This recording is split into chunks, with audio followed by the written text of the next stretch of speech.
Ankleshwar Valia road પર આવેલા કોસંબડી ગામ નજીક આજે સવારના સમયે એક અત્યંત કરુણ અકસ્માત સર્જાયો હતો। બાઇક અને રિક્ષા વચ્ચે ધડાકાભેર ટક્કર થતાં બંને વાહનમાં ભીષણ આગ ફાટી નીકળી હતી, જેમાં રિક્ષામાં સવાર એક મહિલાનું જીવતી ભૂંજાઈ જવાથી કમકમાટી ભર્યું મૃત્યુ નિપજ્યું હતું। સીસીટીવીમાં દેખાય છે કે સૌથી પહેલા બે ટુ વ્હીલર વાહન એકબીજા સાથે ધડાકાભેર અથડાય છે। એ જ સમયે સામેથી એક ટ્રક આવે છે અને ટ્રકની પાછળ એક રિક્ષા આવે છે।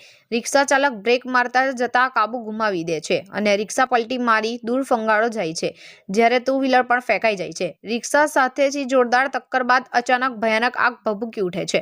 टक्कर बाद आग भभूकी एक महिला जीवती भूंजाई। प्राथमिक माहिती अनुसार अंकलेश्वर वालिया रोड पर कोसंबड़ी गाम पासे बाइक અને રિક્ષા વચ્ચે જોરદાર ટક્કર થઈ હતી। ટક્કર એટલી જોરદાર હતી કે અથડામણ બાદ તુરંત જ બંને વાહનમાં આગ ભભૂકી ઉઠી હતી। આ અંગેની જાણ થતાં ડીપીએમસી ફાયર વિભાગના ફાયર ફાઇટરો સ્થળ ઉપર દોડી આવ્યા હતા અને પાણીનો છંટકાવ કરી આગ ઉપર કાબુ મેળવ્યો હતો। આગની જ્વાળાઓ એટલી વિકરાળ હતી કે રિક્ષામાં સવાર ચંપાબહેન વસાવાએ બહાર નીકળવાનો ખૂબ પ્રયત્ન કર્યો, પણ ફસાઈ જતા નીકળી ન શક્યા અને જીવતા ભૂંજાઈ જતા તેમનું ઘટના સ્થળે જ કરુણ મોત નીપજ્યું હતું। જ્યારે બબલુભાઈ, શર્મિષ્ઠાબેન વસાવા અને નીલાબહેન વસાવા એમ ત્રણ ગંભીર રીતે દાઝ્યા છે, જેઓને સારવાર માટે પ્રથમ ગડખોલ સીએચસી ખાતે અને બાદમાં ભરૂચ સિવિલ હોસ્પિટલ ખસેડવામાં આવ્યા છે। અકસ્માતની જાણ થતાં જીએડીસી પોલીસનો કાફલો દોડી આવ્યો હતો અને મૃતક મહિલાના મૃતદેહને પોસ્ટમોર્ટમ અર્થે ખસેડી વધુ તપાસ હાથ ધરી છે।